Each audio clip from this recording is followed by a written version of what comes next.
You asked your fitness and nutrition questions and I'm answering them all today in this video. This is what you can look forward to hearing. So let's jump right into the first one. Have you ever done an exercise and it feels like you hit a wall? It's like something happens inside of you that you just can't push yourself any further. It's like you just lose all motivation to keep pushing. That's the brain switching your body off because it's noticing you don't have enough glucose in your system. So this is why it's super important to look at your nutrition if you're a long distance athlete. You have a set amount of carbs in your body, stored glycogen in your liver and in your muscles predominantly. So while you're training, you're using glucose as energy to fuel yourself when you're doing high intensity bouts, for example, sprinting up a hill.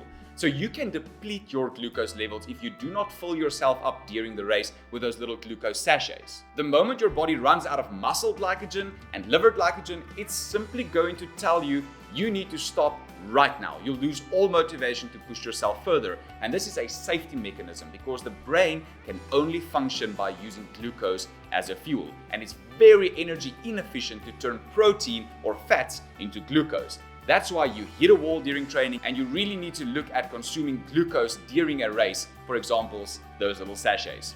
The more you know.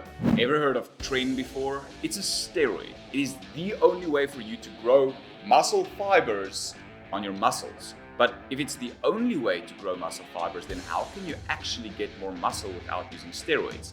The answer is muscle hypertrophy. It's much different from muscle hyperplasia, which is adding muscle fibers. Muscle hypertrophy is where you enlarge the muscle fibers you already have, but you're not adding new ones. The science community considers muscle hyperplasia as a very controversial topic. It is much debated, and most people believe that it is impossible to add new muscle fibers to a muscle without using steroids. Now, I'm not going to go too deep into why it's impossible, but in essence, it comes down to this research paper that speaks about satellite cells and how they're important to increase the amount of muscle fibers you have. So there you have it. Once you use steroids, you'll always have an advantage above others. Of course, you'll have more muscle fibers. Crazy, I know, right? Nobody wants to get injured. You need to know the difference between static and dynamic stretching. When you warm up before an exercise, doing dynamic stretching is very important, meaning moving through the full range of motion without a static hold. Static stretching, on the other side, is done at the end of a workout where you hold a certain position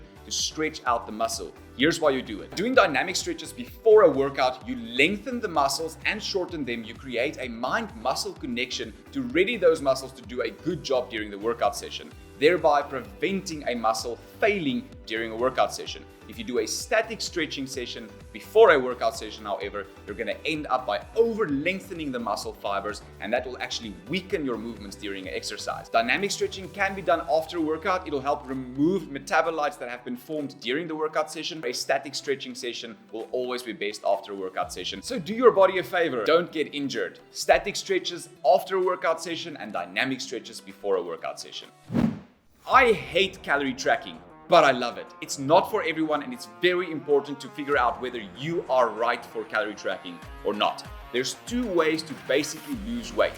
One, by counting the amount of food that you take in, and two, to clean up your diet. If you're somebody that struggles with weight loss, if you've tried to lose weight in 70 million different ways and you've never figured out how, calorie tracking might be the answer for you. If you go from 0 to 100 too quickly, you'll just lose. Think about starting an engine in the middle of winter. If you rev it up immediately after you've started it, you will break it. So what you want to do is you want to ease into it. Before you get to calorie tracking, set out a few simple rules for you to follow. I have a list of 18 tips that I usually give my clients to start off their journey with, and I'm going to leave it here on the screen for you right now.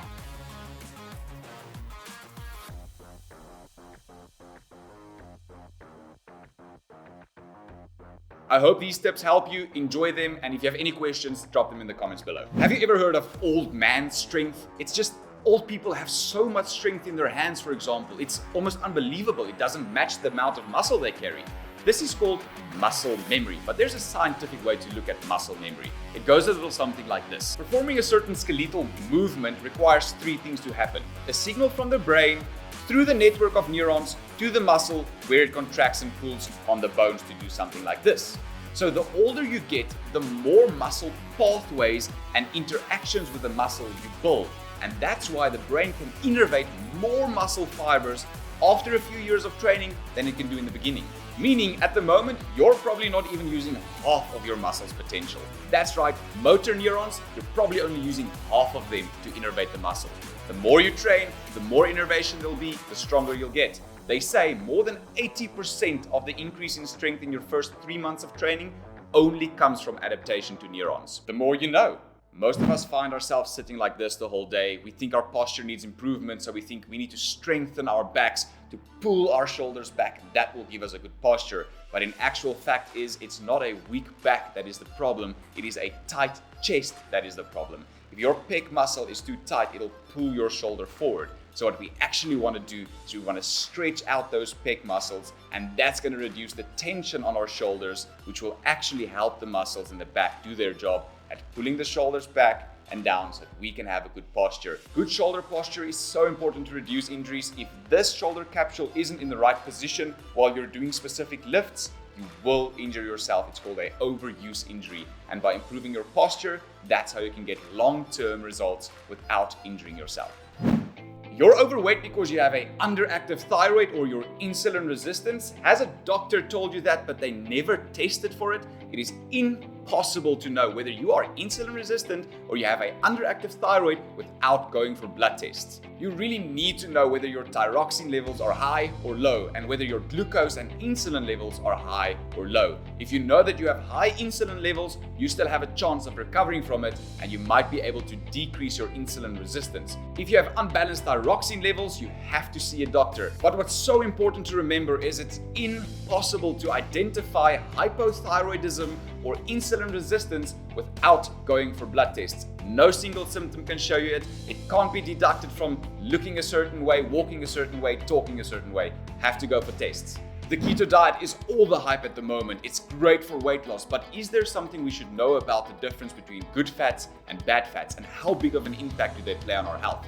So you get two types of fats: high density lipoprotein, also known as HDL, and low density lipoprotein, known as LDL. So LDLs are your bad fats. Bad fats are fats like cholesterol that pack on the inside of your arteries, that clogs up the artery and eventually cause heart attacks and other heart-related diseases. Good fats come in and they take away the fats out of the arteries, and that's what helps the arteries stay healthy. So you need a good balance between good fats and bad fats. Examples of bad fats are your animal fats like butters and creams and bacon and all of those things, animal-based fats. Examples of good fats are plant-based fats like nuts and avos and so forth. It's always important to balance out the healthy with the unhealthy. A lot of good fats with a few bad fats is okay. However, fun fact, bad fats like cholesterol is used to synthesize hormones like testosterone and estrogen, which are super important. So you need both HDLs and LDLs in your diet.